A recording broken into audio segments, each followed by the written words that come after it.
Welcome back, Nick Lenz's Comic Corner, Classics as Non-Classic. This is episode number 755 and Doubleshot number 659. These are two books I own, and they're both Marvel trades. First up, it is X-Force Volume 3, Not Forgotten, collecting issues 12, 13, and 7 through 220 of X-Force Volume 3.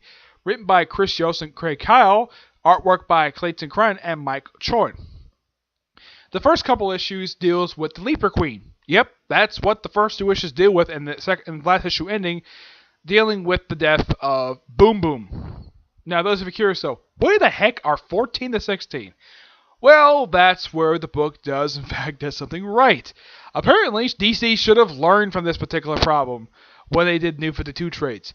They actually did something Marvel actually always does. They skip over them and move on to what happened afterwards, which is fine. Just said, read this trade that happened when it happened next. Basically, those are tie into Messiah War, and of course, 1720 basically sort of continue that. Yep. And of course, they return just prior to the death of Boom Boom, and X-23 kills Leaper Queen. Yep. I should point out, though, nobody joins the team in these issues, and the way this last issue ends is with Eli Bard resurrecting Doug Ramsey, and basically the finale for this sets up Narosha. Yep. And guess what he also did? He also resurrected the Apache tribe, and he also brought back Caliban. The guy was killed off during Messiah Complex. But let's see, was there anything else noteworthy about this thing? Oh yeah, this is also when they mentioned the whole thing with mostly these issues are just set up for Narosha. Yeah, that's the whole point of these issues. Plus, and yeah, there's also something else that sets up for Narosha as well. Yeah, let's see. They also set up the fact that during issues 1920, Wolfsbane and her, basically the son of Ferris Wolf, they have sex, and she gets pregnant from it. Yeah, they don't reveal this until Narosha.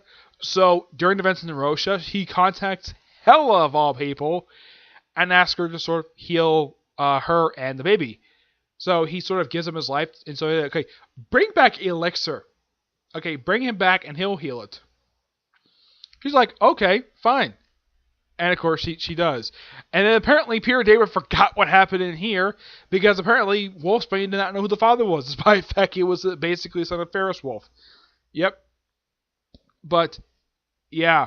I like the fact this book is mainly just set up for Narosha, but it's really, really good. I highly praise it. And also, I forgot to mention this, though. The X-Force base operations during this particular run is one of Angel's mansions. Yeah, it's called Angel's Air, it's called. By the way, Wolfsbane is absent for a lot of the issues. At one point, and they also have this thing where they rescue Helion, Surge, and who else was the one they kidnapped? To basically blow up at the UN to get more bigotry at the mutants. Let's see. Oh yeah, it was Boom Boom. Yeah, Boom Boom as well. Yep. Though eventually they do stop them, and Helion basically is the one that takes a lot of the blunt of the explosion, which I kind of praise him for doing that. But overall, really good story, a really good set of issues.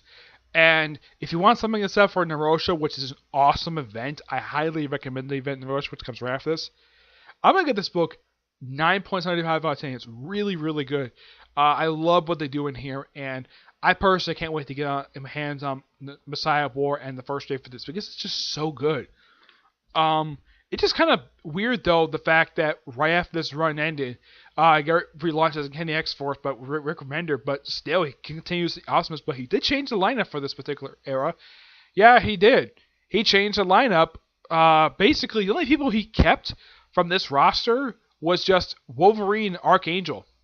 Yeah, that was it. Those were the only two people he kept from this roster, because everybody else left. Though X-23 was removed after Narosha, along with Warpath. But pretty much this team was mostly disbanded, but was reformed after the Second Coming.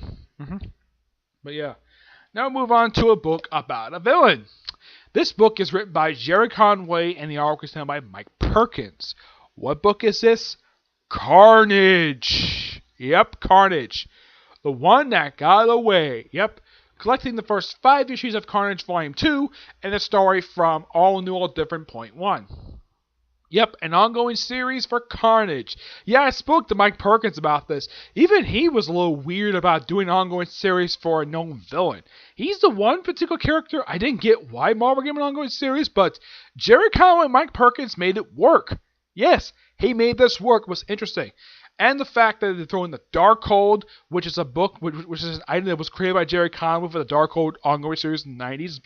He brought that back. He brought back the character, one of the characters from that series, Victoria. Yes, she shows up in the series. And he also brings in two known characters from the Spider-Man comics. One who's had a long history with Carnage, Eddie Brock, who was Toxin at this point. Though it kind of looks like the way that Venom looked in the pages of Thunderbolts, basically, where his symbiote's red. And he threw in one character who's got no history with Carnage. As a matter of fact, he's never met Carnage before at all, but yet he's a long-time supporting character for Spider-Man. Who is he? John Jonah Jameson III, a.k.a. Man-Wolf, also the son of J. Jonah Jameson Jr., the guy who used to be the publisher for Daily Bugle, who was also an astronaut. Yeah, I thought it was really interesting he threw him in there. And he threw in a character from Carnage's past, and I'm like, that's interesting. I thought that was really cool. And yeah, this is mostly after the events of Superior Carnage, where he's still on the run. Yeah, surprisingly, his girlfriend, let's see, I think her name is Shriek. Yeah, she does not show up in the series at all. And Tox is referred to as Carnage's son. Yeah, even Carnage is a little confused, like, hello, Papa Son. It's so freaking weird. Even Carnage calls, basically the way Carnage writes Carnage, even calls out the fact this is so freaking weird. Like, first you have the symbiote that belonged to my symbiote's father, and now you have the symbiote that basically is the child, the offspring of my symbiote. Yeah, it's really weird. And it's also, and here's the thing also about Toxin, he's going to be the 1000th symbiote born. Yeah, but Rick Remender was the one who did this to Eddie Brock. Not kidding. Eddie Brock was basically... This happened pages of Rick Remender's Venom run. It happened toward the end of during the second half of his run. He basically did this to Eddie Brock after he lost the anti-Venom symbiote. He basically was given Toxin for some reason. Yeah, this by far was never explained. Yeah. But yeah, the way this thing ended... More story to be told. Yeah, but it only lasted for 11 more issues after this. Yeah, and of course the book ended with Carnage being captured, which was kind of expected, because the book ended. Yeah. I did speak to Mike Perkins, basically, when the book was ended last year. He says, yep, the reason why it's not part of the next lineup, because it's ending. Yep. Yeah, this actually ended just last year. And it was actually a really good comic book. Yeah. I'm going to give this book a 9.5 out of 10. It's really good. Conway Perkins makes this character work, and I do recommend this. People are fans of Carnage. Yeah, there's other Carnage books besides this. There's also the Carnage miniseries, which is basically overseen by Clara Clayton. There's Carnage USA. There's Minimal Carnage, which is a cross between, which falls out that. There's also Superior Carnage, the annual for Superior Carnage, the Deadpool versus Carnage miniseries.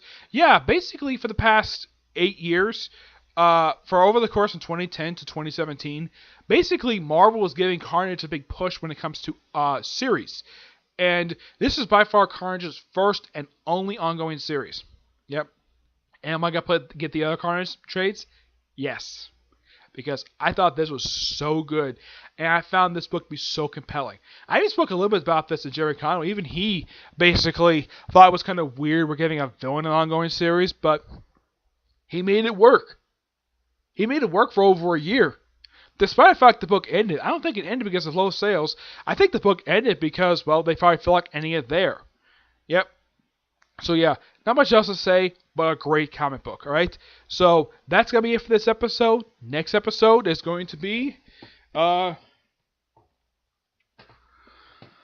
really big book and a skinny book.